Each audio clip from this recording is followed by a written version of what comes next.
My name is Jerry Clayton. I'm the Washington County Sheriff that's Ann Arbor, Michigan. So the video, like many instances of violence, is really disturbing and unsettling.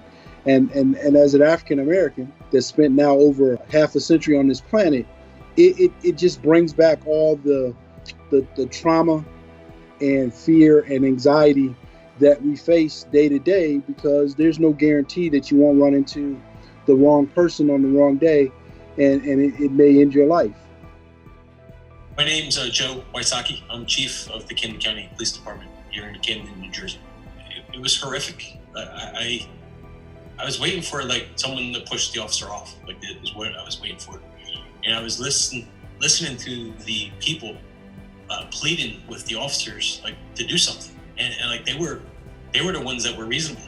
They were really giving good advice to the officers to stop this, and it never occurred. And we watched a murder unfold. This wasn't a split-second decision that you can Monday morning quarterback that happened within a second. This was 7 to 9 minutes. It was disgusting to see, to be honest. It was horrific. Every good cop in the country is outraged by that video. Every cop is outraged, and if that doesn't bother you, there's you got to look in the mirror with what you've seen. And it's not just enough to hire an African American. You have to hire African Americans that have the courage to stand up against what we know is wrong. And I don't want you on my team just because you look like me. I want you on my team because you look like me, because we share philosophy, and we had the courage to stand up. We had a word on Friday that there was going to be 2 different protests on Saturday. So I contacted the clergy. Some members came in. Our captain reached out to the organizers and had them come in. And we were able to work out that we were going to have one protest march. They wanted to hear from the clergy as well. So that was important. So then I asked the clergy, I said, would it be okay if I marched? And they were like, yeah. And I was like, all right. So I went on Saturday, and our officers were excited to go out. But at the same time, we didn't know how we were going to be received, because tensions are high, and rightfully so. It was horrible what happened, but this isn't just about Mr. Floyd's incident. There's outrage over it, but this is going back a long time, And so when I went out there, I seen the organizer, Yolanda, and I walked up to her, and I asked her, is it okay that I march with you? And she said yes.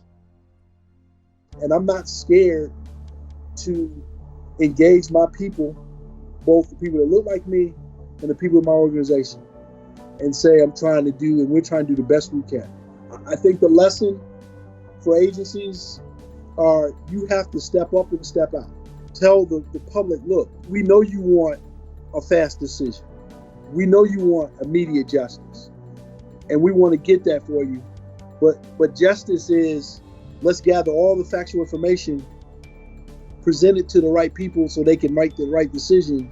And the other thing is, I want to make sure I give you as much information as possible so you're not guessing or think I'm hiding something.